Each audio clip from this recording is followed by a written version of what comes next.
गया पेपर का editorial page है। एडिटोरियल पेज वो होता है जिस पेज पे एडिटर, पेपर का जो एडिटर होता है वो किसी न किसी टॉपिक पे, कोई खास खबर पे अपनी राय लिखता है, देता है। जैसे यहाँ पे ट्रैक कंसर्न्स और वैनिशिंग एक्ट दो एडिटोरियल लिखे हैं। अब ये जो वर्ड एडिटोरियल है ये नाउन भी है और एडजेक्टिव भी है। फिर इसी के सामने एक या एक से ज्यादा आर्टिकल होते हैं, एक या दो होते हैं। कभी कभी पूरा एक आर्टिकल होगा और कभी कभी दो, जैसे कि यहाँ पे दिए हैं। तो इसमें से एक आर्टिकल है प्राइज्ड माइंड्स और दूसरा आर्टिकल है अ पॉलिटिक्स ऑफ नेशनल रिन्यूअल। अब इन आर्टिकल्स को जो इस एडिटोरियल के सामने लिखे जाते हैं इनको ओपेड आर्टिकल्स कहा जाता है। ये ओपेड आर्टिकल्स लिखने वाले बहुत बड़े साइंटिस्ट, इकोनॉमिस्ट, आईएएस या आईपीएस ऑफिसर्स होते हैं, हिस्टोरियन होते हैं, और या कोई सब्जेक्ट का एक्सपर्ट कोई दूसरा हो तो वो लिखते हैं, या सोशल वर्कर हो सकते हैं।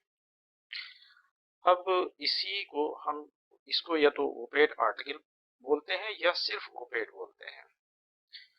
अब हम इंग्लिश इंप्रूव करना चाहते हैं तो हमें सिर्फ ग्रामर से मेरा काम नहीं चलेगा।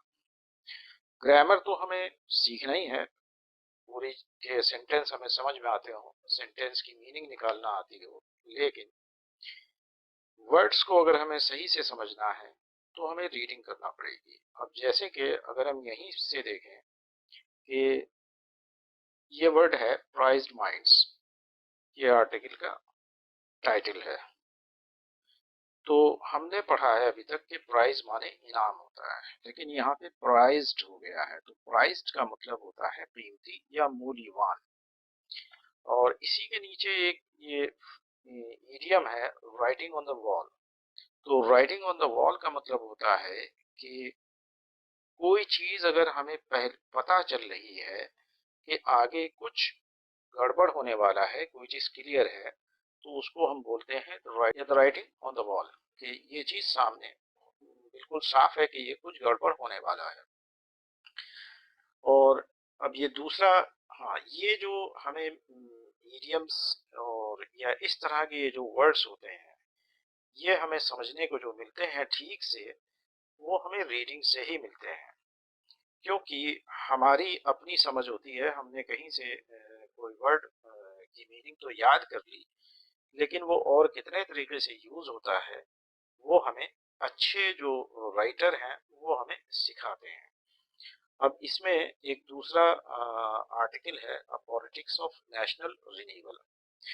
तो हम यहाँ पे सिर्फ एक यहाँ पे हम पैराग्राफ ले रहे हैं इसका, यही समझाने के लिए कि पेपर रीडिंग कितनी इम्पोर्टेंट है, उससे हम कितने वर्ड सीख सकते हैं और कितना उसमें कुछ होता है सीखने के लिए।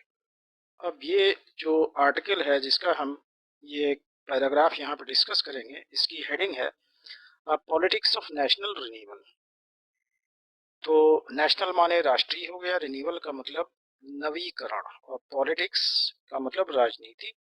अब देखने की बात यहाँ पे ये है कि वैसे हमने पढ़ा है कि पॉलिटिक्स जो है सिंगुलर होता है और उसी के हिसाब से ये वर्ड आ लगा है। तो अ पॉलिटिक्स ऑफ नेशनल रिन्यूअल यानी कि राष्ट्रीय नवीकरण की राजनीति। इसको लिखने वाले कौन है? Ashwani Kumar Jogi. The author is a former union minister for law and justice. ये पहले एक यूनियन यानी कि सेंटर के मिनिस्टर लॉ जस्टिस के रह चुके हैं, उन्होंने ये लिखा है।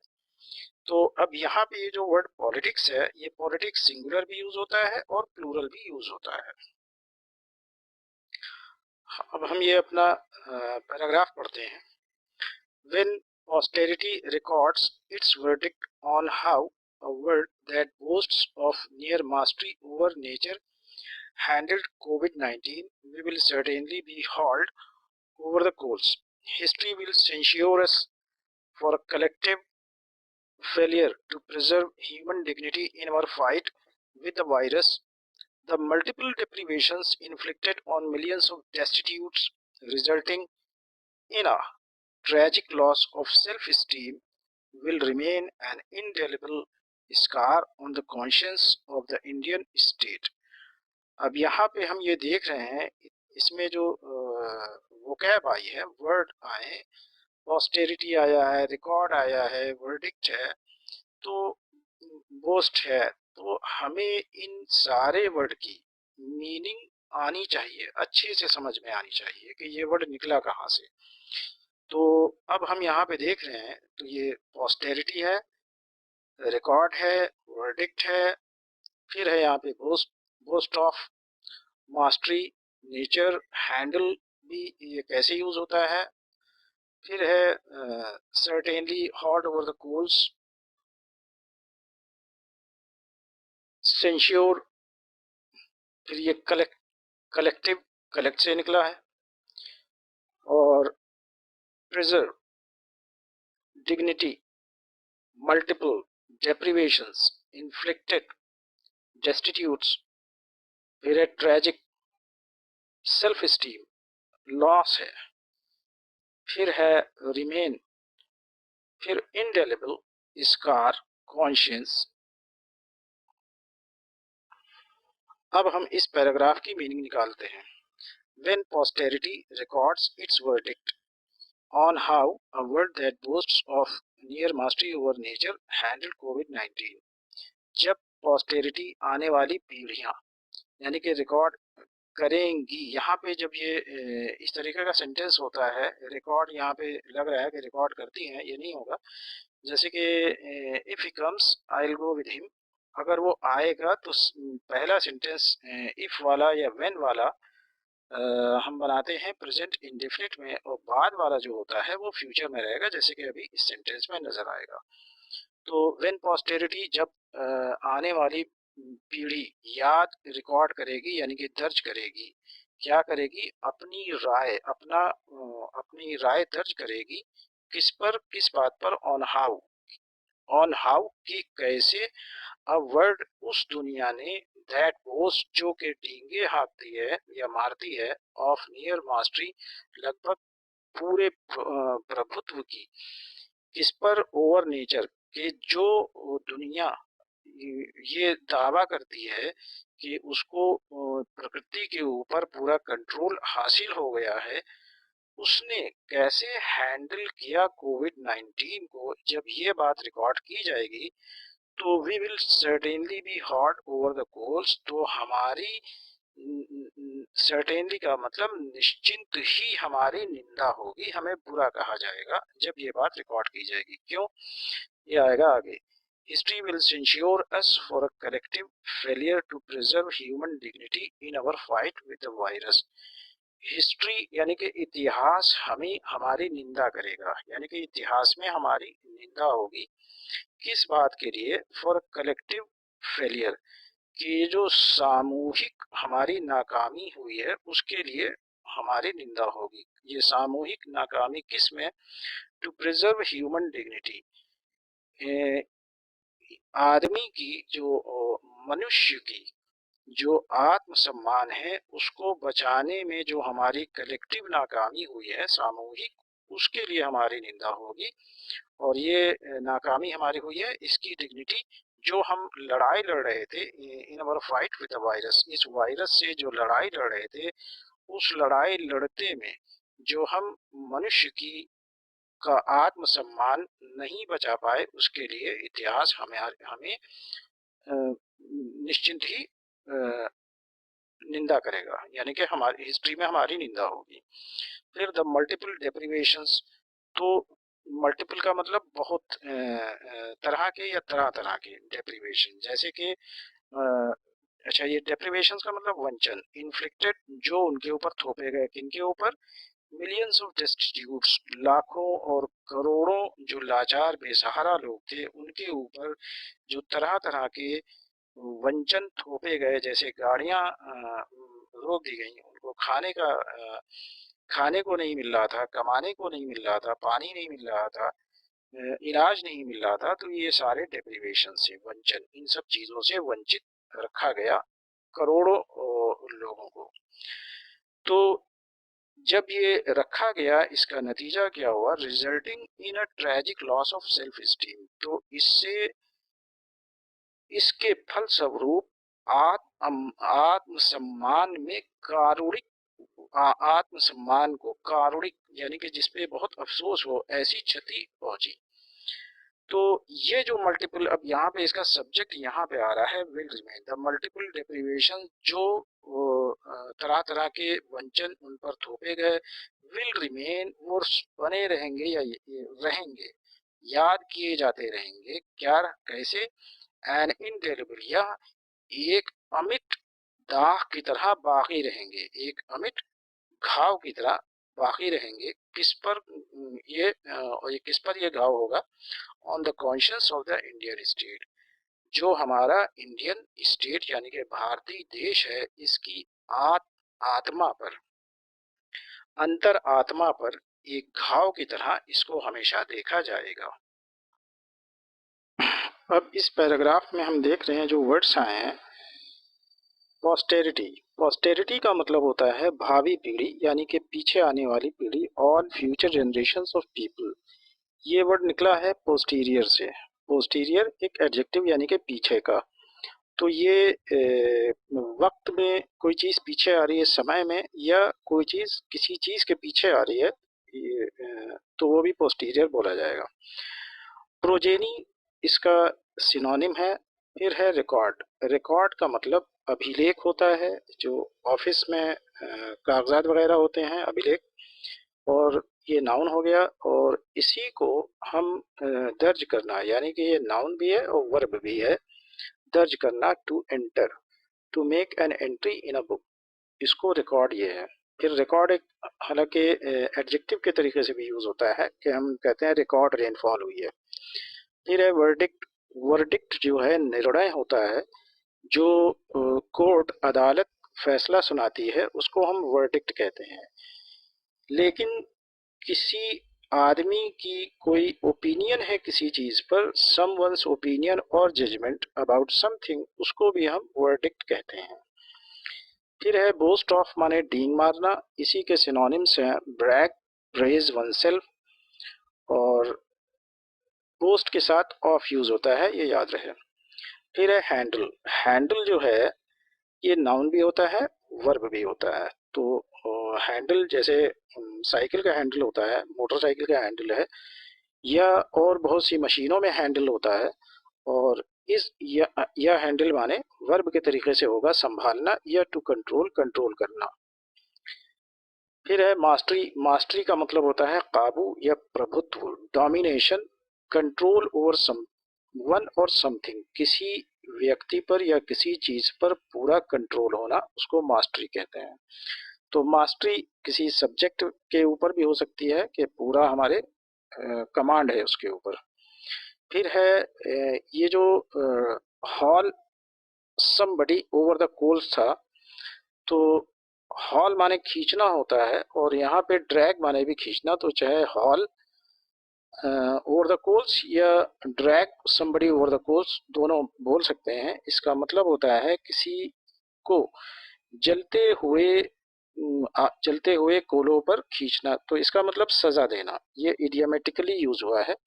तो सजा देना या फटकार, scold, reprimand, reprove someone severely for an error और मिस्टेक, किसी को गलती के लिए उसको को बुरा भला कहना या उसकी निंदा करना।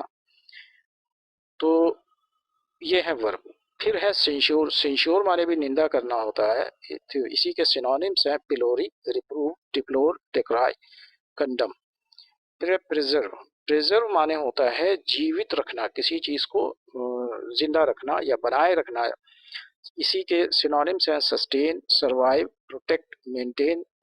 और ये प्रिजर्व ये जो है, ये बहुत सी खाने की चीज़ों में हम कोई चीज़, कोई पदार्थ या सब्सटेंस डालते हैं ताकि उसकी लाइफ बढ़ जाए, यानी कि सड़े अड़े ना, तो उसको हम प्रिजर्वेटिव कहते हैं। इसी वर्ड से ये निकला है। फिर है डिग्निटी। तो डिग्निटी का मतलब होता है गरिमा, ये नाउन है और इसी से एक एडजेक्टिव बन सकता है डिग्निफाइड। मल्टीपल, मल्टीपल का मतलब है विभिन्न, वेरियस, डिफरेंट, वैरिड, ये इसके सारे सिनोनिम्स हैं। डाइवर्स और सेवरल।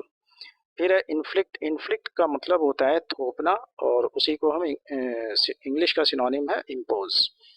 डेप्राइव से ये निकला है वर्ड डेप्रिवेशंस, तो डेप्राइव का मतलब होता है वंचित करना, डेप्राइव के साथ ऑफ यूज होता है, तो डेप्रिवेशंस का मतलब वंचन हो गया। इसी के सिनोनिम्स है डाइवेस्टीचर, डाइवेस्ट माने नंगा करना होता है, यानी कि किसी से कोई चीज छीन लेना, तो वही वंचित करना।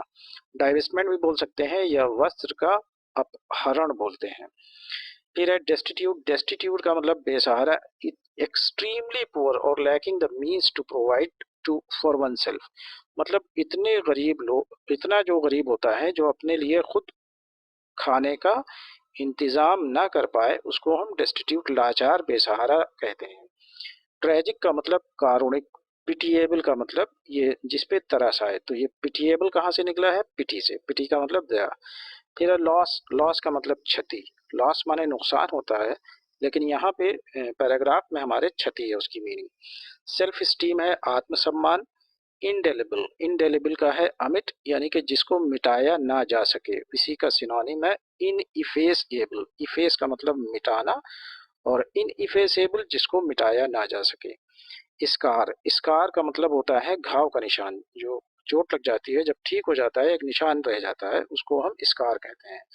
लेकिन यही स्कार जो है हम और भी जगह पे यूज कर लेते हैं, कि जैसे हम कहें कि वो समाज के, हमारे समाज पे एक दाग है, तो उसको फिर हम स्कार कहते हैं। तो इसके सिनोनिम एक ये ब्लॉट है, या इसी को हम स्लर भी कहते हैं। और फिर है रिमेन, रिमेन का मतलब है रहना, बने, बना रहना, उसी स्थिति में बने रहना, इसी को फिर परजिस्ट या रिमेन का मतलब बच जाना, तो इसी से हम रिमेनिंग कहते हैं कि बचे हुए। कॉन्शियंस का मतलब अंतश्चेतना, अंतरात्मा। यहाँ पे मैंने पहला सेंटेंस लिया है उस पैराग्राफ का, when posterity when posterity records its verdict on how a world that boasts of near mastery over nature handled COVID-19, we will certainly be hauled over the coals. अब ये एक कॉम्प्लेक्स सेंटेंस बना है, complex sentence में कई एक sentences मिल जाते हैं, और कॉम्प्लेक्स सेंटेंस की एक पहचान ये होती है कि वो कंजंक्शन से, कोऑर्डिनेटिंग कंजंक्शन से नहीं जुड़े होते हैं, सबऑर्डिनेटिंग कंजंक्शन से जुड़े होते हैं। जैसे कि यहाँ पे ये जो कंजंक्शन शुरू में आया है व्हेन, तो बहरहाल अब हम इस सेंटेंस को समझने की कोशिश करते हैं। ये जो अच्छी राइटिंग में इसी तरह के सेंटेंस कॉम्प्लेक्स मिलते हैं, उनको उनकी मीनिंग निकालना थोड़ा सा किसी कभी कभी मुश्किल हो जाता है। इस सेंटेंस के स्ट्रक्चर को, ये जो ग्रामेटिकल स्ट्रक्चर है, इसको हम समझने की कोशिश करते हैं। तो व्हेन माने जब हो गया, पोस्टेरिटी का मतलब आने वाली पीढ़ी, और रिकॉर्ड्स यहाँ पे प्रेजेंट में है, लेकिन जब ये कॉम्प्लेक्स सेंटेंस बनता है तो इसके माने गा कि ये निकलता है, यानी कि जब आने वाली पीढ़ी रिकॉर्ड करेगी, यानी कि अपनी क्या करेगी, अपनी राय या अपना फैसला किस बात पर रिकॉर्ड करेगी, दर्ज करेगी, यानी कि लिखेगी। किस बात पर? ऑन हाउ अ वर्ड, कि कैसे एक दुनिया ने। अब ये जो वर्ड है, ये यहाँ पे ऑन हाउ अ वर्ड, इसका वर्ब जो है वो ये है कि कैसे एक दुनिया ने हैंडल किया, यानी कि निपटा या संभाला कोविड-19 को। तो लेकिन यहाँ पे ये वर्ड को डिफाइन करने के लिए एक और क्लॉज लग गया कि वो कैसी दुनिया, that बोस्ट्स of near mastery over nature, जो डींगे मारती है लगभग पूरे प्रभुत्व की, वो किसके ऊपर? प्रकृति के ऊपर वो अपने प्रभुत्व की डींगे हाँकती है। उसने कैसे कोविड-19 को हैंडल किया। और फिर अब यहाँ पे कॉमा लग के ये दूसरा सेंटेंस आया, एक क्लॉज आया है, we will certainly be hauled over the coals. तो इसमें ये जो पूरा क्लॉज है ये सबऑर्डिनेटिंग क्लॉज है, और ये है मेन क्लॉज। मेन क्लॉज अकेला टिक सकता है और सबऑर्डिनेटिंग क्लॉज अकेला नहीं टिक सकता है। और अब यहाँ पे अगर हम ये देख रहे हैं, ये सब्जेक्ट 1 था, ये वर्ब 1, सब्जेक्ट ये दूसरा 2 ये हुआ, इसका वर्ब 2 ये आया, सब्जेक्ट 3 ये दैट हुआ, इसका वर्ब 3 ये आया, और फिर सब्जेक्ट 4 वी आया, और हॉट और द कोल्स ये इसका वर्ब 4।